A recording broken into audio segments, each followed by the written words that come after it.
आज की कहानी सुनाऊं उससे पहले नेपाल का अपडेट दे दूं आपको।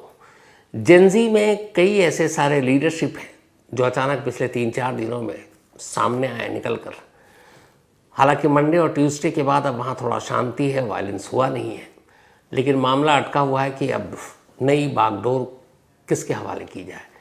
जो केयर टेकर वहाँ पे गवर्नमेंट होगा या फिर प्राइम मिनिस्टर होंगे, वो कौन होंगे, इसको लेकर जेनजी की कुछ अलग अलग राय हैं। कुछ वहाँ की सुप्रीम कोर्ट की एक्स चीफ जस्टिस के नाम का हवाला दे रहे हैं, कुछ 2 और नाम है उनको लेकर बातचीत चल रही है। बालन शाह का भी नाम है, एक वहाँ इलेक्ट्रिक डिपार्टमेंट में थे जिन्होंने बिजली चोरी और कटौती के मसले को हल किया, उनका भी नाम है।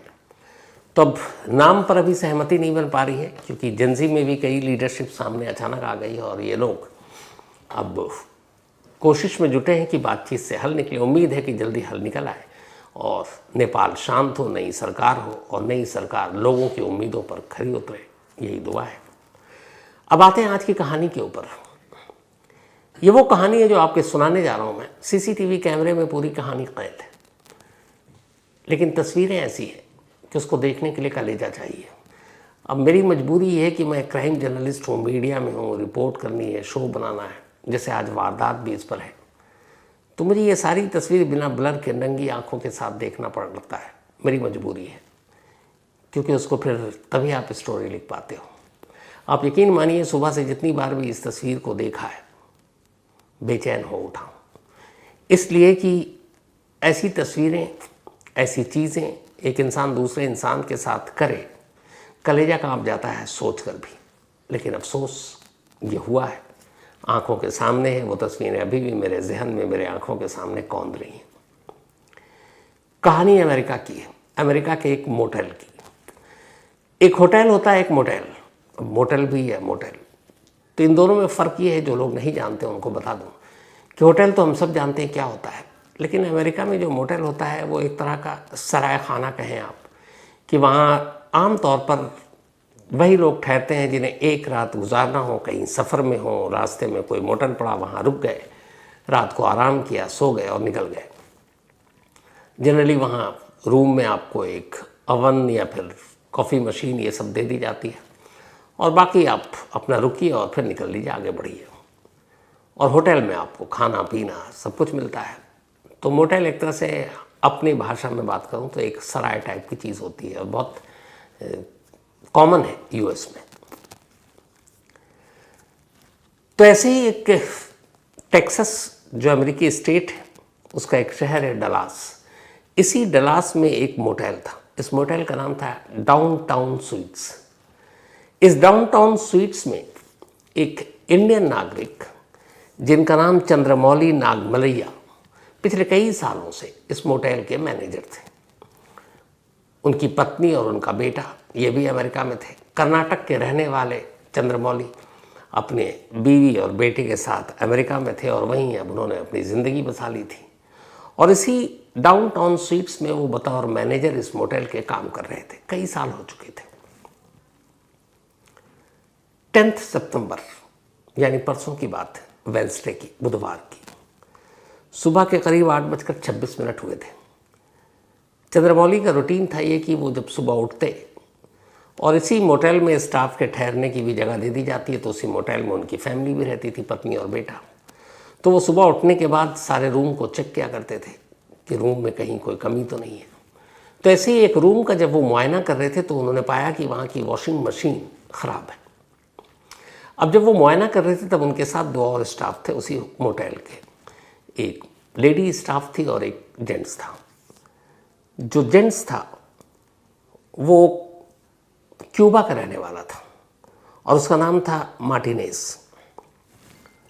पूरा नाम योडानिस कोबोस मार्टिनेज। तो ये दोनों साथ थे। अचानक नज़र पड़ी चंद्रमौली की, उन्होंने देखा कि वॉशिंग मशीन ख़राब है। तो उन्होंने ये कहा कि इस वॉशिंग मशीन को यूज़ न कर पाए कोई, इस बात को इंश्योर करना।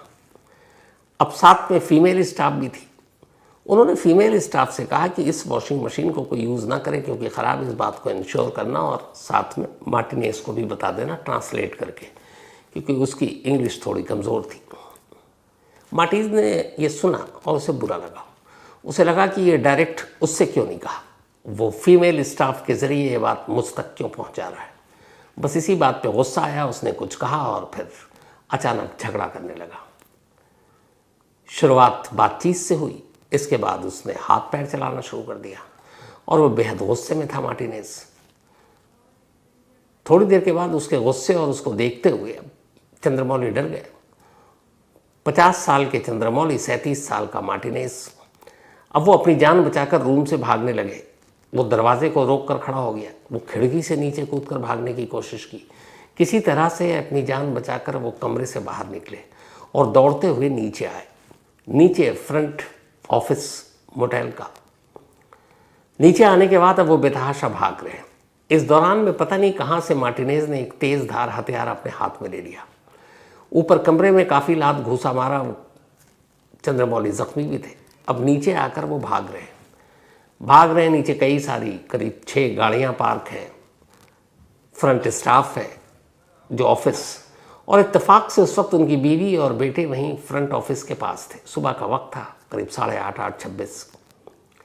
अचानक देखा उन लोगों ने कि चंद्रमौली की वाइफ और बेटे ने कि उनके पति या पिता को एक शख्स दौड़ा रहा है। वो मार्टिनेज को भी जानती थी क्योंकि उसी मोटेल का स्टाफ।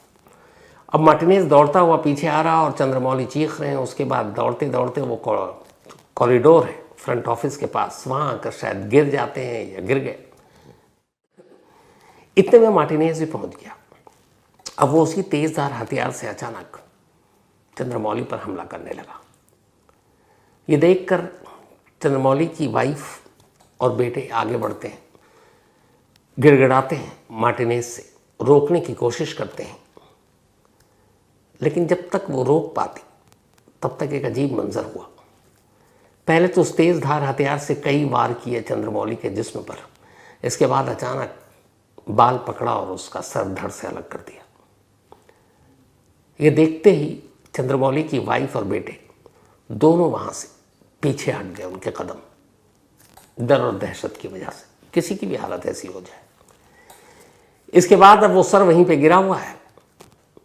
मार्टिनेज उसको पैर से ठोकर मारता है। ऐसा वो 2 बार करता है। फिर सर कहीं थोड़ी दूरी पर है।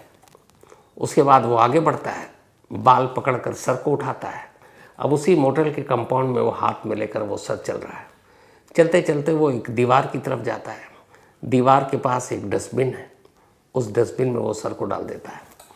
इस दौरान में जब वो ये सब कुछ कर रहा है तब इसी मोटेल के मेन गेट पर 3 गार्ड, 3 स्टाफ मौजूद हैं और वो ये सब कुछ अपनी आंखों से देख रहे हैं। लेकिन देखकर उनकी भी हालत ख़राब है। इसी दौरान में जब वो डस्टबिन में से डालता है तब तक सामने से एक फायर ब्रिगेड की गाड़ी मोटेल के अंदर एंट्री मारती है। शायद कुछ लोगों ने फ़ोन कर दिया था और या वो गश्त पर थी। फायर ब्रिगेड की गाड़ी इधर अंदर आती है। लेकिन इस दौरान में तब तक मार्टिनेज सर को डस्टबिन में डालकर उसी मेन गेट की तरफ बढ़ता है। 3 सिक्योरिटी गार्ड वहाँ मौजूद हैं, लेकिन डर के मारे वो गेट का रास्ता छोड़ देते हैं और वो गेट से निकलता बाईं तरफ चल पड़ता है। इधर फायर ब्रिगेड की गाड़ी रुकी। तब तक गार्ड वालों ने इशारे से बताया कि वो बाहर निकला, बाईं तरफ गया। फ़ौरन फायर ब्रिगेड ने अपने वॉकी टॉकी से लोकल पुलिस को इन्फॉर्म किया जो वहाँ पे गश्त पे रहती है। उसके बाद फायर ब्रिगेड की फिर गाड़ी में मुड़ती है और मोटेल से थोड़ी दूरी पर लेफ़्ट साइड में वो अपना पैदल चला जा रहा है। पुलिस और फायर ब्रिगेड की गाड़ी दोनों मिलकर उसे पकड़ लेती है। पकड़ने के बाद अब उसे अपने साथ वो लोग गाड़ी में बिठाते हैं।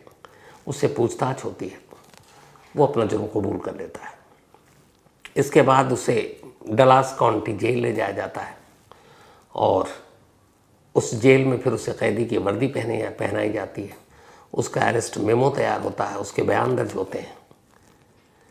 इधर इस बीच में पुलिस सब मोटेल पहुंचती है और वो जो लेडी स्टाफ थी जिसके सामने झगड़ा शुरू हुआ था वॉशिंग मशीन को लेकर, उसका स्टेटमेंट लेती है। चंद्रमौली की वाइफ का स्टेटमेंट लेती है। बाकी जो चश्मदीद थे उनका स्टेटमेंट लेती है। सर और बाकी धड़ को अपने कब्जे में लेती है, हॉस्पिटल भेजती है और फिर पूरी कहानी सामने आती है। पता चला कि ये जो मार्टिनेज था ये क्यूबा का सिटीज़न है और इलीगल तरीके से पिछले कई सालों से अमेरिका में रह रहा था। इसके ऊपर कार चोरी और कुछ क्राइम के और भी केसेस थे, जिसकी वजह से पुलिस ने पकड़ा भी। लास्ट इसी साल जनवरी में जब अमेरिका में इलीगल तरीके से रह रहे लोगों के खिलाफ एक ऑपरेशन चलाया गया, तब इसे भी पकड़ा गया और इसे वापस इसके देश क्यूबा भेजने की तैयारी की गई। लेकिन क्यूबा की सरकार ने कहा कि इसके खिलाफ क्रिमिनल केस है और हम इसे वापस नहीं लेंगे। अब क्यूबा की सरकार ने लेने से मना कर दिया तो फिर क्यूबा ये जाए कैसे? फिर ये हुआ कि किसी थर्ड कंट्री में भेजेंगे, लेकिन कोई और कंट्री क्यों ले? इस चक्कर में जब बात बनी नहीं तो कुछ दिन तक तो उसको डिटेंशन सेंटर में रखा गया। फिर ये हुआ कि कब तक, फिर उसे छोड़ दिया गया कि आगे देखेंगे इसको कब कहाँ भेजना है। और वो वापस इस मोटेल में आ गया और यहीं काम करने लगा। अगर उस वक्त इसे भेज दिया जाता तो शायद यह हादसा ना होता, चंद्रमौली की जान बच जाती। मार्टिनेज जेल में है। इंडियन एम्बेसी तक भी यह खबर पहुंची ह्यूस्टन में और उन्होंने अफसोस जताते हुए इस फैमिली को हर संभव मदद करने की बात कही है।